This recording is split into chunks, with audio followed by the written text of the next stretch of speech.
देखिए गुप्ता जी, आप लोगों की खुद की मर्जी से शादी हुई थी। मिश्रा जी, लेकिन उस वक्त हालात कुछ और थे। अंकल प्लीज हालात को दोष मत दीजिए आप।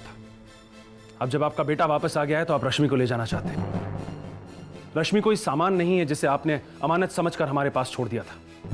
नहीं बेटा, तुम गलत समझ रहे हो। अरे तुमने जो किया है उसके लिए हम तुम्हारे लिए जिंदगी भर आभारी रहेंगे। मैंने किसी पर कोई आभार नहीं किया है, कोई एहसान नहीं किया।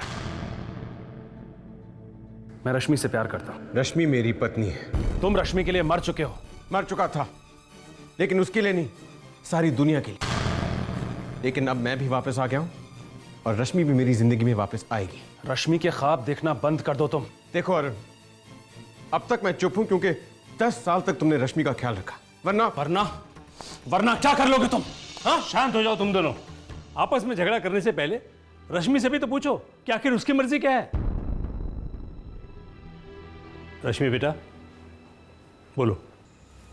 बोलो रश्मि बेटा, तुम्हारे ऊपर किसी का कोई दबाव नहीं। उसे मालूम है, आपको बताने की जरूरत नहीं है। अरुण प्लीज बोलो बेटा।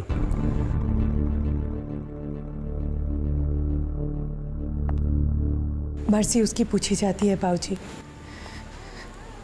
जिसका अपना कोई वजूद हो। आज मेरा हर रिश्ता, सब कुछ अपना मतलब खो बैठा है। लेकिन बेटा, तुम्हारा कुछ तो फैसला होगा। कैसा फैसला बाबूजी? मैं इनके बारे में क्या कहूं, जिन्होंने मुझ पर विधवा का धब्बा लगने के बाद भी मुझे सुहागन बनाया, मुझसे इतना प्यार किया।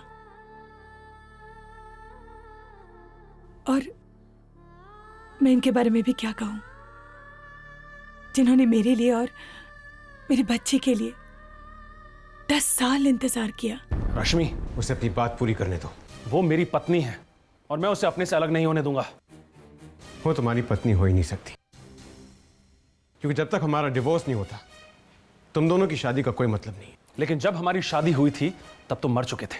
मैं कोर्ट में साबित कर दूंगा। कोर्ट की वर्डिक्ट भी रश्मि को मेरी ही पत्नी बताएगी। जब तक कोर्ट फैसला नहीं कर लेता रश्मि मेरे साथ ही रहेगी।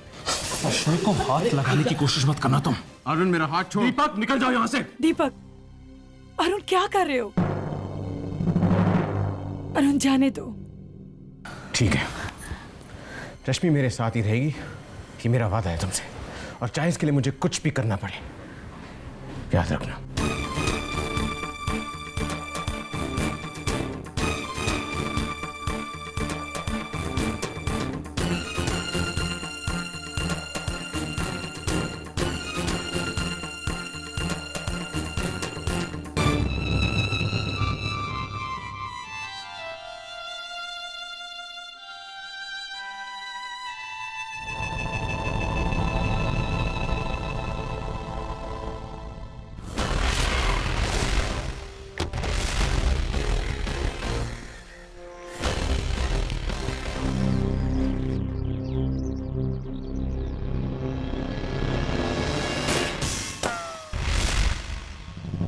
कैरी, कवर दीपक।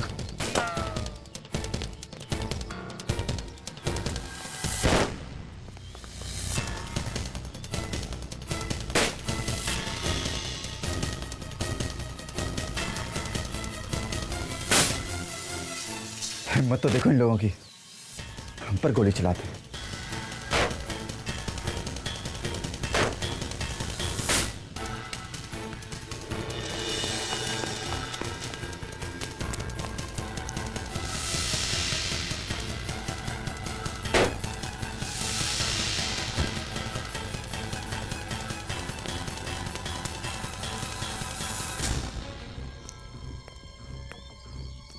लगता है उन्हें पता चल गया कि दीपक हमारी मदद कर रहा है। दीपक को हमें किसी भी हाल में बचाना होगा। कहीं उनके हाथ तो नहीं लग गया? लेकिन वो तो देखते देखते गायब हो गया।